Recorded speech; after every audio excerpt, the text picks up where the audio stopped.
But why this law was passed? And sometimes you have to know the political system of every country, not only the general structure, but the political dynamics to understand the decisions. And the reason here was very curious. In Spain, the People's Party, governing at the national level, had feared to lose the government of the capital city, Madrid, and asked for a very prestigious political figure, the president of the region of Madrid, Ruiz Gallardón, to be the candidate for mayor. So it's to go down from president of the region to, even if it's the capital city, but a municipality. I say, well, perfect, but I'm not very happy with the institutional system at the local level in the country, because at the local level in Spain, at that moment, the local council were very strong. They have a lot of competencies, not only for passing local regulations of the local planning, but also for the management of the city. So the executive were relatively weak.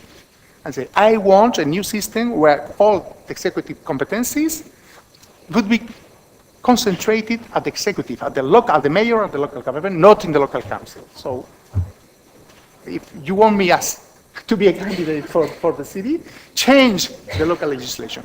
Of course, there was a market for the change. Most of the mayors in the big cities agree with this position.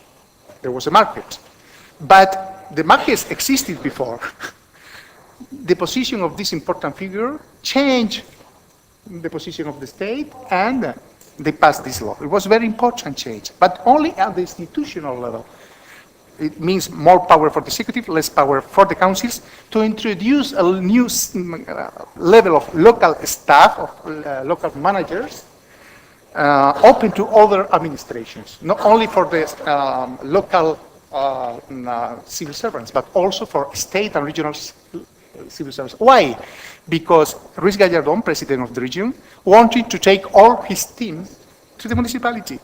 So but the other mayors agree. Why? Because it introduced in the country a market for managers, for public managers. All the top-level civil servants can change of the city today, can go to a city or to another city, coming from any administration, any public administration. So today we have a market of public managers in the country due to this change. It's interesting, but the reason was that. The real reason was that. And to attract the left to this new legislation, they introduced also a third point: more citizens' participation in the big cities. Social councils, decentralization at the borough level, etc., in the big cities. So it's very interesting, because People's Party say to the United Left, do you support the law? They say, well, we are not much sure, but if you introduce citizens' participation mechanism, why not? So, and the Socialist Party felt obliged also to support the law. So it was very interesting operation to attract the other parties to the new system. The law previewed a conference on big cities, a conference formed by the central government, the big cities, and the regional, in order to discuss, to have a framework for discussing the urban policies in the country. But this conference never was implemented. Never was implemented. Why? 6 questions.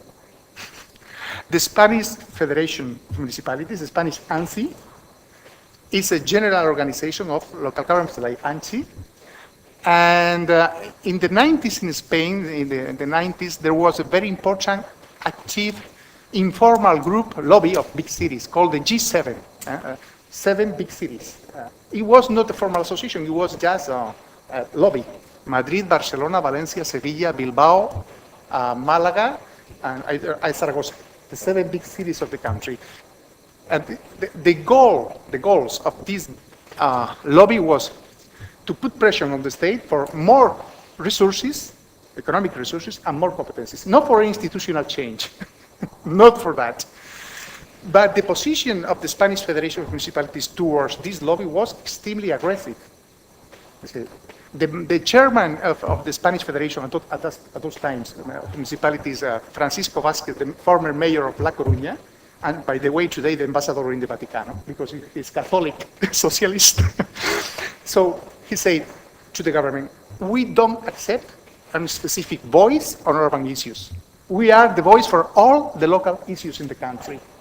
It was a very strong position. And even today, the Spanish Federation of Municipalities, of course, support mainstream policies concerning all the local governments, and of course also the big cities, but not the specific policies for big cities, and or not the specific voice for big cities. Even more, today in the Spanish Federation of Municipalities, you can find a specific section for rural municipalities or for provincial governments, but there isn't specific section for urban issues, for big cities. So that's important in order to give an answer to the sixth question. Well, other important thing, this policy was the first designed for big cities with first 300,000 people. It was reduced later, 175,000 people. And when the draft law was sent to the parliament, all the members of the parliament put pressure in order to have at least a big city in the region or in the province. And the level was reduced to 75,000. So the law is applied to medium-sized cities. That's policy. That's politics. So it's interesting, this process. Well, second important step, 2005. Socialist government in the country.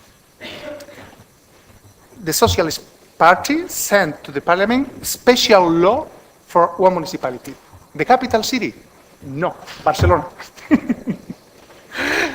Without a specific constitutional basis for that. It was a political decision of Zapatero. Why? There is also an inner political explanation.